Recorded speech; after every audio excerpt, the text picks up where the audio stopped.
Hi guys, this is Sunil Kamalapuri. Welcomes to all my YouTube channel. और आज के date में हम लोग सीखने जा रहे हैं कंप्यूटर से संबंधित कुछ महत्वपूर्ण प्रश्नों को। तो कंप्यूटर से संबंधित सामान्य ज्ञान के इन महत्वपूर्ण क्वेश्चनों को देखिए जो विभिन्न कंपटीशंस में काफ़ी अनिवार्य रूप से पूछे जाते हैं। यदि आप किसी कंपटीशन की एसएससी लेवल की या अदर किसी टेक्निकल लाइन की तैयारी कर रहे हैं तो उसके लिए काफ़ी महत्वपूर्ण होंगे। तो चलिए बिना समय गंवाए हम स्टार्ट करते हैं इन क्वेश्चनों को। तो सबसे पहला क्वेश्चन हमने लिया है कि कंप्यूटर की घड़ी की जो स्पीड होती है उसकी गणना किस में की जाती है। तो उसकी गणना की जाती है मेगाहर्ट्ज़ में।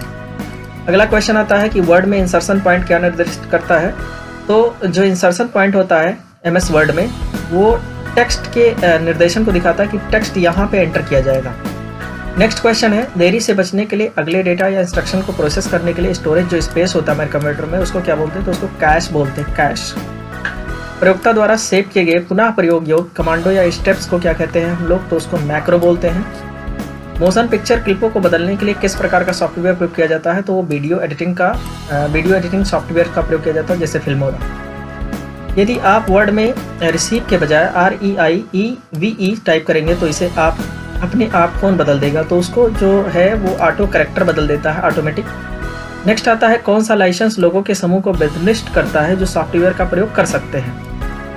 तो वो है मल्टीपल यूजर लाइसेंस। जिनके पास में होता है वो होता है समूह के रूप में जो है लोगों को निर्दिष्ट करता है, यानी उनको लाइसेंस अथराइज कर देता है कि वो सॉफ्टवेयर का प्रयोग कर सकते हैं। चलिए नेक्स्ट क्वेश्चन को देखते हैं।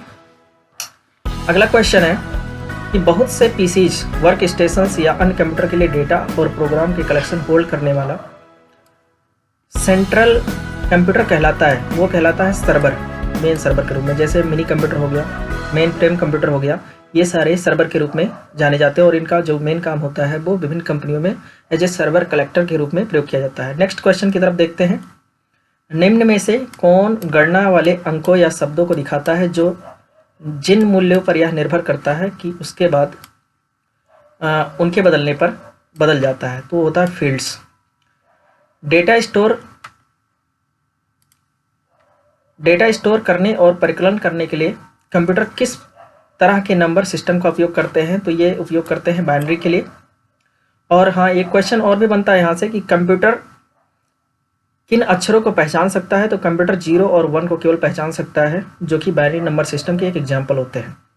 नेक्स्ट क्वेश्चन है, डिस्क कंटेंट जो मैन्युफैक्चरर के समय रिकॉर्ड किया जाता है जिसे यूजर द्वारा चेंज या अरेंज नहीं किया जा सकता, वह कहलाता है रीड ऑनली। अगला, किसी व्यक्ति द्वारा की गई ऐसी कोशिश जिससे वह अपनी गलत पहचान बताकर आपसे गोपनीय सूचना प्राप्त कर लेता है, उस प्रक्रिया को क्या बोलते हैं। उसको बोलते हैं फिशिंग ट्रिप। अगला, वेबसाइट का मुख्य पेज कहलाता है। तो वेबसाइट का जो मुख्य पेज कहलाता है वो कहलाता है होम पेज। मल्टीपल प्रोसेसरों द्वारा 2 या अधिक प्रोग्रामों को साथ साथ प्रोसेसिंग है, वो उसको बोलते हैं टाइम शेयरिंग।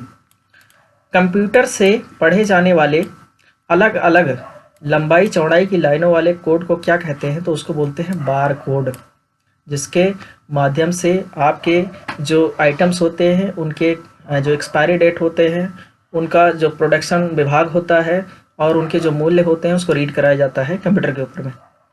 कंप्यूटर बंद होने पर कहाँ से कंटेंट्स निकल सकते हैं।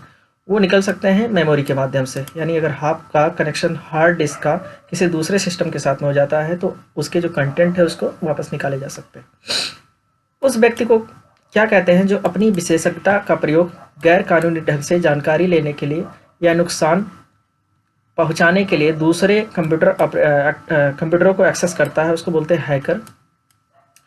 तो इसमें भी एक ब्लैक एथिकल हैकर होते हैं और एक वाइट एथिकल हैकर होते हैं।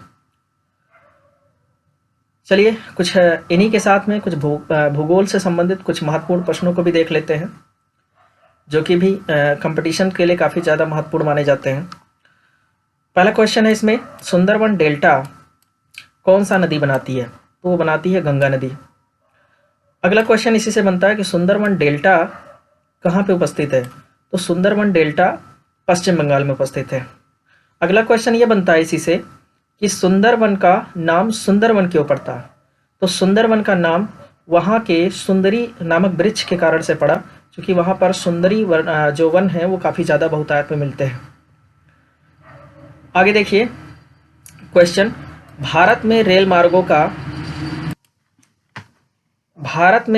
मार्गों का सबसे बड़ा जाल किस राज्य में पाया जाता है? तो भारत में सबसे बड़ा जो रेल मार्गों का जो जाल है वो उत्तर प्रदेश में है। जनसंख्या की दृष्टि से भारत में सबसे बड़ा जो राज्य है वो है उत्तर प्रदेश।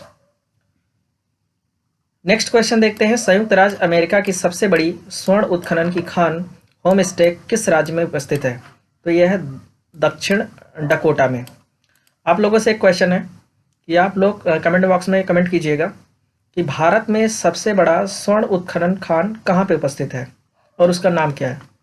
चलिए अगला क्वेश्चन देखते हैं, एंडीज पर्वतमाला जो कि दक्षिण अमेरिका में है, उसकी जो सबसे ऊंची चोटी है उसका नाम क्या है? तो उसका नाम है एकांकागुआ। अगला क्वेश्चन है, विश्व के अधिकांश पठारी भागों में किस व्यवसाय की प्रधानता पाई जाती है? तो विश्व के अधिकांश पठारी भागों में वहाँ उत्खनन से संबंधित व्यवसाय पाए जाते हैं। मेसोटा का पठार कहाँ स्थित है? तो मेसोटा का पठार जो है वो स्पेन और पुर्तगाल में उपस्थित है। अगला है, कनाडियन पैसिफिक रेल मार्ग कहाँ से कहाँ तक जाता है? जो कनाडियन पैसिफिक रेल मार्ग है वो हैलीफैक्स से वैंकूवर तक जाती है। अगला क्वेश्चन, सन 1981 में स्थापित भारतीय वन सर्वेक्षण विभाग का मुख्यालय कहाँ पे उपस्थित है? तो ये उपस्थित है देहरादून में। अगला, ब्लैक हिल या ब्लू पहाड़ और ग्रीन पहाड़ नाम की जो पहाड़ियाँ हैं वो किस देश में उपस्थित है? तो ये संयुक्त राज्य अमेरिका में है, ब्लैक हिल, ब्लू पहाड़ और ग्रीन पहाड़। चिनाब नदी का उद्गम स्थल कहाँ है? तो चिनाब नदी का उद्गम स्थल है बारालाचा दर्रा। भारत में कोयला प्रचुर मात्रा में कहाँ पाया जाता है? तो भारत में कोयला प्रचुर मात्रा में गोंडवाना क्षेत्र में पाया जाता है। नेक्स्ट, हीराकुंड परियोजना किस नदी पर उपस्थित है और किस राज्य में है? तो ये ओडिशा में उपस्थित है जो कि महानदी पर बना हुआ है। रवांडा की राजधानी क्या है? तो रवांडा की राजधानी है किगाली। माउंट एटना किस पर्वतमाला में स्थित है? माउंट एटना किस पर्वतमाला में उपस्थित है? तो ये है सिसिली जो कि इटली में है। ऑस्ट्रेलिया किस नदी के किनारे बसा हुआ? तो ऑस्ट्रेलिया जो है वो मरे डार्लिंग नदी के किनारे बसा हुआ है जिसकी लंबाई है 3717 किलोमीटर। ग्रीनलैंड की खोज किसने की थी? ग्रीनलैंड की खोज जो की थी वो रॉबर्ट पेरी ने की थी। चलिए आगे बढ़ते हैं नेक्स्ट क्वेश्चन की तरफ। सबसे ऊंचा जलप्रपात कौन सा है? तो सबसे ऊंचा जलप्रपात है साल्टो एंजिल जो कि वेनेजुएला में है। डोडोमा किस देश की राजधानी है? तो डोडोमा जो राजधानी है वो तंजानिया की है। युगांडा की राजधानी क्या है? तो युगांडा की राजधानी कंपाला है। किस दिन पृथ्वी से सूर्य की दूरी न्यूनतम होती है यानी सबसे कम होती है? तो वो होती है 3 जनवरी को, जो कि अभी हाल ही में बीता। नेक्स्ट क्वेश्चन की तरफ बढ़ते हैं। अगला क्वेश्चन है, चलिए नेक्स्ट क्वेश्चन देखते हैं। -1 डिग्री देशांतर की सबसे अधिक दूरी न्यूनतम होती है कहाँ पर होती है? वो होती है भूमध्य रेखा पर। दहाड़ता चालीसा क्या है? दहाड़ता चालीसा दक्षिणी गोलार्ध में 40 डिग्री अक्षांश के पास का वह स्थान जहां तेज पछुआ हवाएं चलती हैं उसे बोलते हैं दहाड़ता चालीसा। माओरी का मूल निवास कहाँ पे है? तो माओरी का जो मूल निवास है वो है न्यूजीलैंड में। तुंगभद्रा तथा भीमा की नदियां किस नदी की सहायक नदियां हैं? तो वो है कृष्णा नदी की सहायक नदियां। छोटा नागपुर पठार की सबसे ऊंची चोटी कौन सी है? तो छोटा नागपुर पठार की सबसे ऊंची चोटी है वो है पारसनाथ। तो इसी के साथ आप सभी के लिए जय हिंद, जय भारत, खुश रहिए, आबाद रहिए।